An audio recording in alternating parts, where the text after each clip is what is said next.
I spent 37 years as a structural engineer.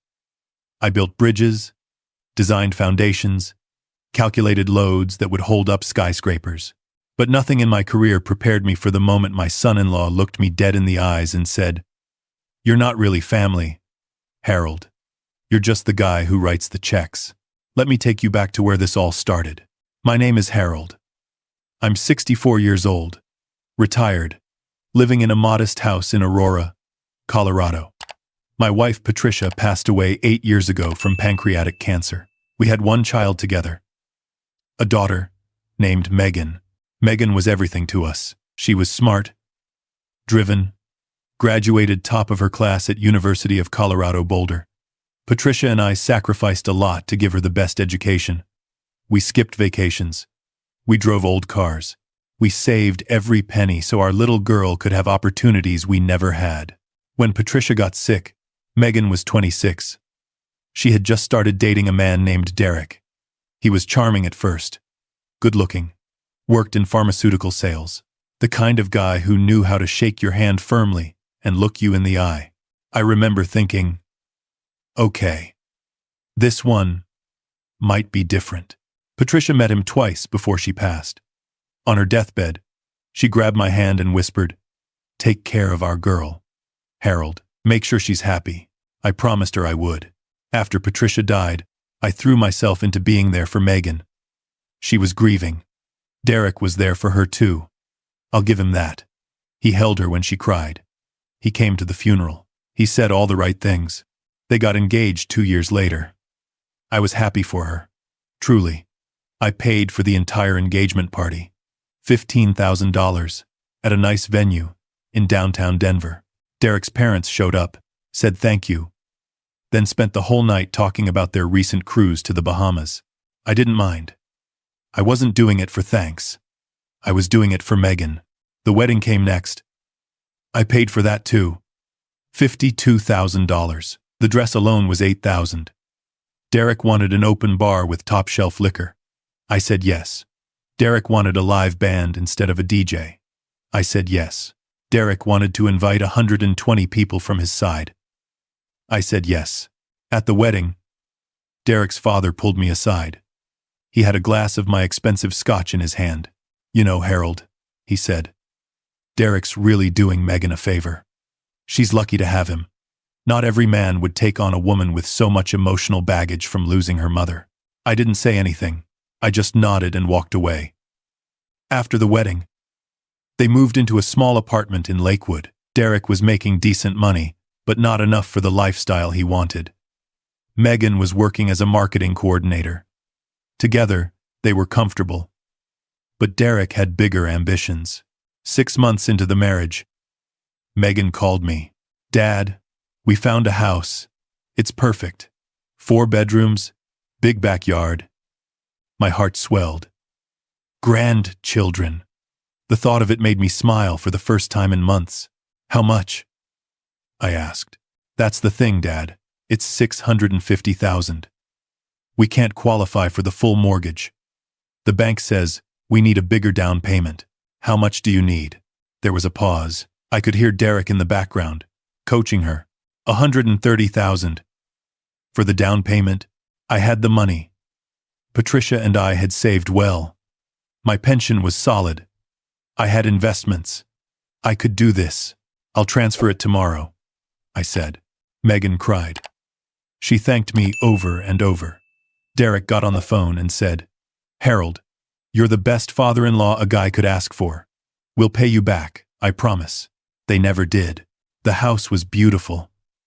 I went to see it after they moved in. Derek showed me around like he was giving a tour to a potential buyer.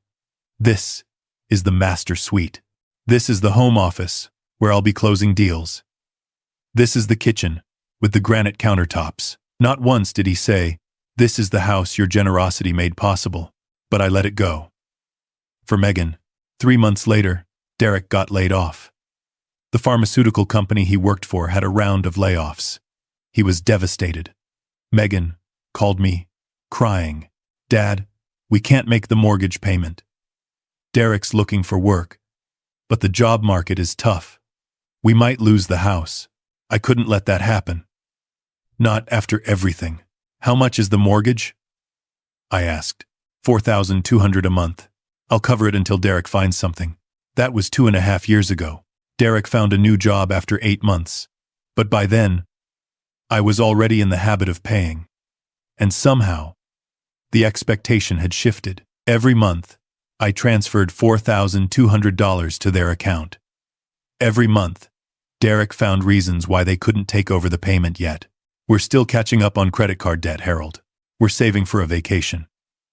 The car needed repairs. You understand, right, Harold? I understood. I understood that I was being used. But every time I thought about stopping the payments, I pictured Megan's face. I pictured Patricia's last words. Take care of our girl. So I kept paying. Over those 2.5 years, I gave them over $120,000 in mortgage payments, on top of the original down payment, on top of the wedding, on top of the engagement party. I did the math once. Nearly $300,000.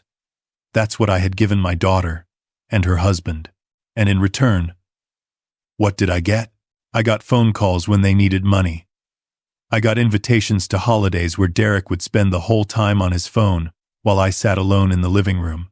I got treated like a guest in a house I essentially bought. But the breaking point came last March. Megan called me on a Tuesday afternoon. Her voice was bright, excited. Dad, I have amazing news. I'm pregnant. I felt tears in my eyes. A grandchild. After everything. After losing Patricia. After all the lonely nights. I was going to be a grandfather. Megan, that's wonderful. I'm so happy for you. We're having a baby shower next month. April 15th. I wanted you to be the first to know. I'll be there, I said. I wouldn't miss it for the world. April came. I hadn't received an invitation, but I figured it was because Megan had told me in person. I bought a gift. A beautiful wooden crib that I had custom made by a craftsman in Boulder. It cost $3,000, hand-carved, with the baby's initials that Megan had shared with me. They were naming the baby Oliver, after Patricia's father. On April 14th, I called Megan to confirm the time. Hey, sweetheart. What time should I be there tomorrow? There was a long pause. Dad, about that. My stomach dropped. Derek and I talked about it, and we decided to keep the baby shower small. Just close friends and his family. I couldn't speak. I couldn't breathe. Dad, are you there? I'm here, I managed. I don't understand. I'm your father. I know, Dad. But Derek thinks, well, he says you being there would make it awkward. His parents are hosting, and they want it to be a certain vibe. A certain vibe? Dad, please don't make this harder than it needs to be. Megan, I paid for your house. I pay your mortgage every single month. I'm the grandfather of this child. And I'm not invited to the baby shower? I heard Derek's voice in the background. Is that Harold? Tell him we'll send pictures. Something inside me cracked. Put Derek on the phone. Dad. That's not a good idea. Put him on the phone, Megan. There was shuffling. Then Derek's voice. Smooth as ever. Thanks for watching. And we now to difference. Hey, Harold. Look, I know you're upset, but you have to understand. This is our day. Our celebration. We don't want it to be about money or obligation. We want it to be about family. I am family. Derek. He laughed. Actually, laughed. Come on, Harold. Let's be real here. You're not really family. You're just the guy who writes the checks. And honestly, we appreciate it. We really do. But that doesn't give you the right to insert yourself into every moment of our lives. I hung up. I sat in my living room for 3 hours. I stared at the crib I had bought. The one with Oliver carved into the headboard. The one that would never be placed in that nursery. Then I made a decision. The next day, April 15th, I went to my bank. I canceled the automatic transfer to Megan and Derek's account. $4,200 a month. Gone. Just like that. I didn't call them. I didn't explain. I just stopped. May 1st came. That was when the mortgage payment was due. I imagined Derek logging into their account, expecting to see my deposit. I imagined his face when he saw nothing. My phone rang at 6 in the evening. Dad, did you forget to make the transfer? I let it go to voicemail. The next day, another call. Harold, it's Derek. There must have been some mix-up with the bank. Can you resend the payment? The mortgage company is going to charge us a late fee. Delete. 3 more days passed. Then Megan showed up at my door. She was 6 months pregnant now. She looked tired, worried. Dad, what's going on? Why haven't you been answering our calls? I opened the door wider and let her in. Sit down, Megan. She sat on the couch. The same couch where Patricia used to sit, knitting blankets for the grandchildren she hoped to meet someday. Dad, we're going to miss the mortgage payment. Derek is furious. He's talking about legal action. Legal action for what? For me, choosing not to give you money?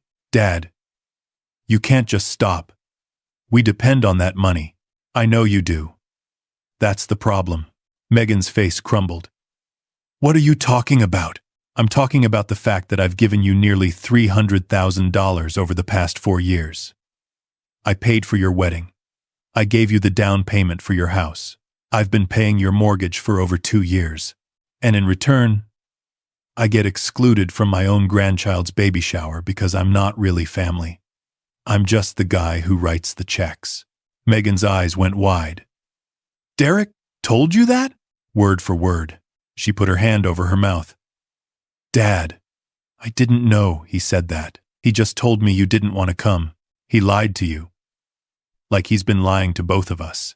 There were tears running down her face now. I'm your father, Megan.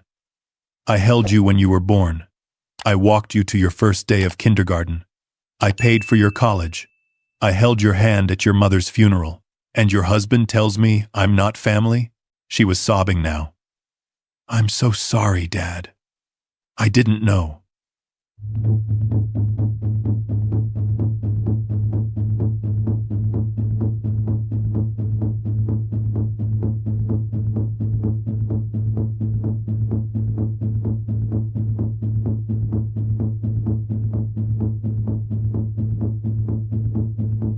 You didn't want to know. There's a difference. That was harsh, but it was true.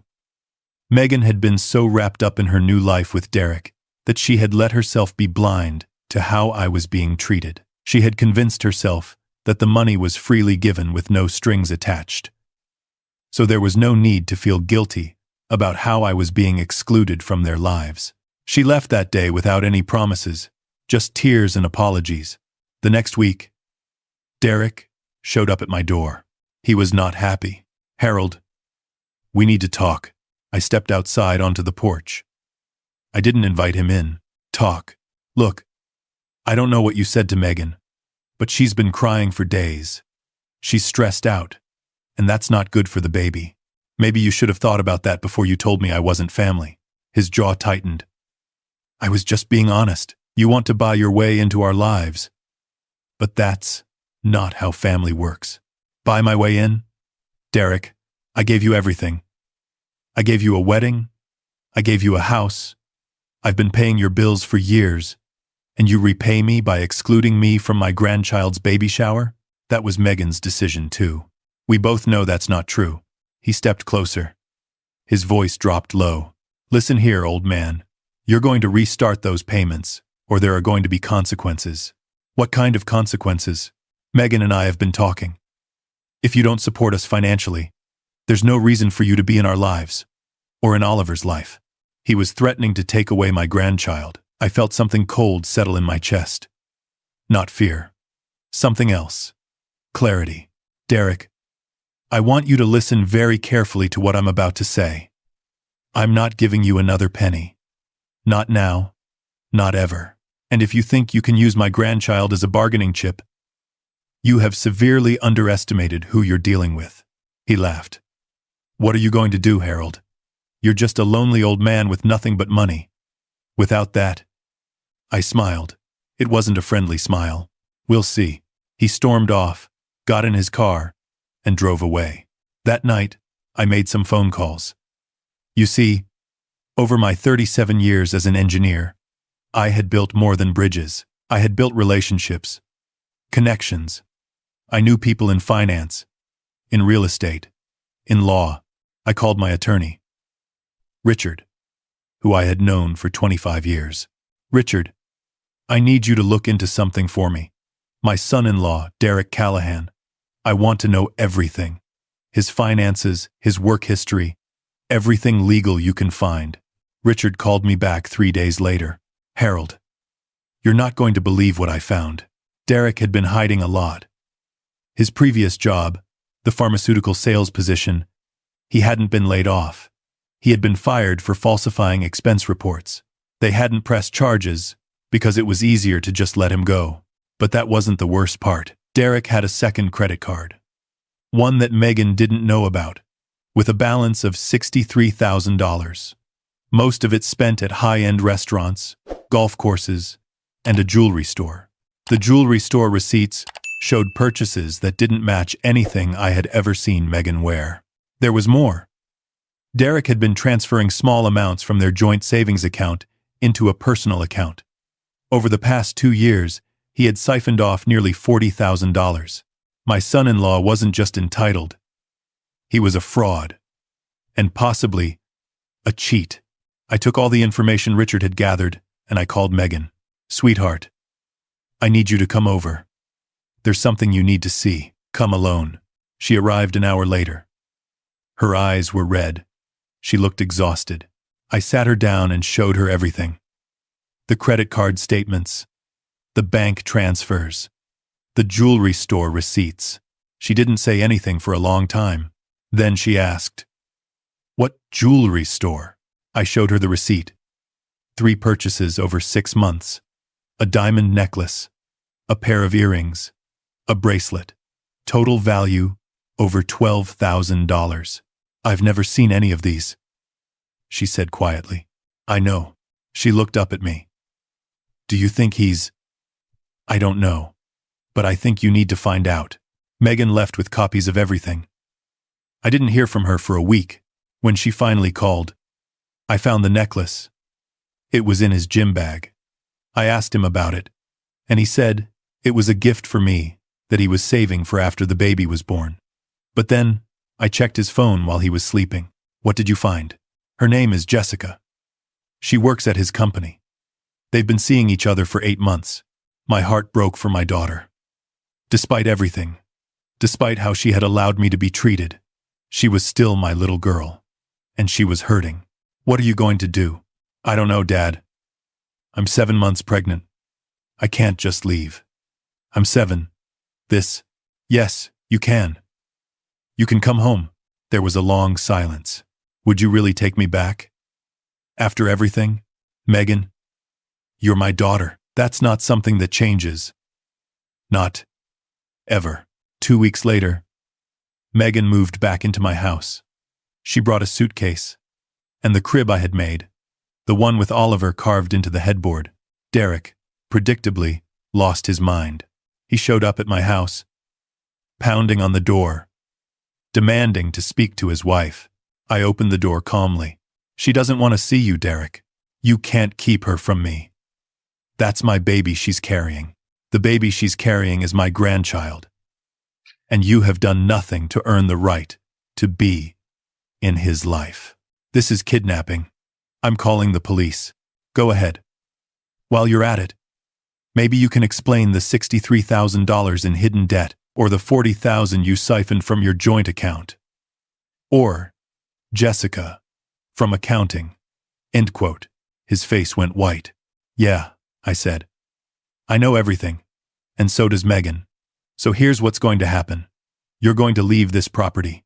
You're going to contact a divorce attorney, and if you try to fight for custody, I will make sure every piece of evidence I have ends up in front of a judge. You understand me? He tried to say something, but nothing came out. Good talk, I said, and closed the door. The divorce took 4 months. Derek tried to fight for the house, claiming that my down payment had been a gift, with no expectation of repayment. My attorney presented evidence that it had always been intended as a loan, supported by emails and text messages, where Derek himself had promised to pay me back. The judge ruled in Megan's favor. She got the house. Derek got his hidden debt and his mistress. Oliver was born on a beautiful day in July. 7 pounds, 4 ounces. He had Patricia's eyes. I was there in the delivery room. I held him before he was an hour old. I whispered to him the same words Patricia had said to Megan when she was born. "Welcome to the world, little one. You are so loved." Megan looked up at me from the hospital bed. "Thank you, Dad. For everything. I'm so sorry. I let Derek come between us. That's in the past now. We're family. Real family. And that means we take care of each other." 2 months later, I got a call from an unknown number. I answered it anyway. It was Derek. "Harold, I need your help." I almost laughed. "Excuse me? I'm in trouble. Jessica left me when she found out about the debt. I can't make rent. I'm about to be evicted. And you're calling me? Because you always helped before. You're a good guy, Harold. I know I messed up, but I'm desperate." I thought about all the money I had given. All the times I had been treated like nothing more than a checkbook. All the moments I had missed because I wasn't considered family enough. "Derek, do you remember what you said to me? Before the baby shower?" Silence. "You said I wasn't really family. You said I was just the guy who writes the checks. Well, here's the thing. Family helps family. But you made it very clear that I'm not family to you. So I guess that means I'm not obligated to help you. Harold, please. I'm begging you. You should have thought about that before you lied to my daughter. Before you cheated on her. Before you stole from her. Before you threatened to take my grandchild away from me. I'll do anything. I'll apologize. I'll make it right. There is nothing you can do to make this right, Derek. You made your choices. Harold. Wait. Goodbye, Derek." I hung up. I never heard from him again. Last week, Megan sold the house in Highlands Ranch. She used the money to buy a smaller place just a few blocks from me. Close enough that I can walk over and see Oliver whenever I want. He's crawling now. He laughs when I make faces at him. He reaches for me when I walk into the room. I think about Patricia every day. I wish she could see him. I wish she could see Megan. Finally free from a man who never deserved her. But I think she knows. Somehow, I think she knows. The other day, Megan was over for dinner. Oliver was asleep in the crib I made for him. The one with his name carved into the headboard. "Dad," Megan said, "I never properly apologized for how I let Derek treat you." "You don't have to apologize anymore, sweetheart." "Yes, I do. You gave us everything. And I let him convince me that you were somehow the problem, that your generosity was controlling instead of loving. I believed him because it was easier than standing up to him. That's what manipulators do. They isolate you from the people who love you most." She nodded, wiping tears from her eyes. "I won't make that mistake again. I promise." "I know you won't." She looked at me, really looked at me. "You're the best father anyone could ask for. I just wanted you to know that." I couldn't speak. There was a lump in my throat. 40 years of emotions threatening to spill over. "Your mother would be proud of you." I finally managed. "She'd be proud of you too, Dad, for never giving up on me." We sat in comfortable silence for a while, listening to Oliver's soft breathing from the other room. I thought about what Derek had said. That I was just the guy who writes the checks. That without money, I was nothing to them. He was wrong. Money can buy a lot of things. It can buy houses, and weddings, and cribs. It can pay mortgages, and cover bills, and provide security. But it can't buy love. It can't buy respect. And it certainly can't buy family. Family is earned through presence, through sacrifice, through showing up even when it's hard. It's built on trust, and loyalty, and unconditional love. Derek never understood that. He saw dollar signs where he should have seen relationships. He saw transactions where he should have seen connections. And in the end, he lost everything. the wife who loved him, the child who could have adored him, the father-in-law who would have given him the world if only he had shown a little gratitude. I lost money, a lot of it, but I gained something far more valuable. I got my daughter back. I got my grandchild. I got to keep my promise to Patricia. Take care of our girl, she had said. I did, Patricia. It took a while, and there were some dark moments along the way. But I did. Oliver woke up just as Megan was getting ready to leave. She picked him up and brought him over to me for one last cuddle before they walked home. I held him close, breathing in that baby smell, feeling his tiny fingers wrap around my thumb. See you tomorrow, Grandpa, Megan said, kissing my cheek. See you tomorrow, sweetheart. I watched them walk down the street to their new house. My daughter and my grandson, my family, and I thought, you know what? I wouldn't change a thing. Every dollar I spent, every insult I endured, every moment of heartache, it all led here, to this moment, to this life. I am Harold. I am 64 years old. I am a father, a grandfather, and a widower. But more than any of that, I am loved. And that, my friends, is worth more than any check I could ever write. If you're out there, and you're being treated like Derek treated me, I want you to know something. Your value does not come from your wallet. Your worth is not measured in dollars. You deserve respect, gratitude, and love. Not because of what you provide, but because of who you are. Don't let anyone tell you otherwise. And if they do, well, sometimes the best revenge is simply walking away and building a beautiful life without them. Thanks for listening to my story. If you enjoyed it, make sure to like, subscribe, and hit that notification bell so you don't miss the next one. And if you've got a story of your own, drop it in the comments.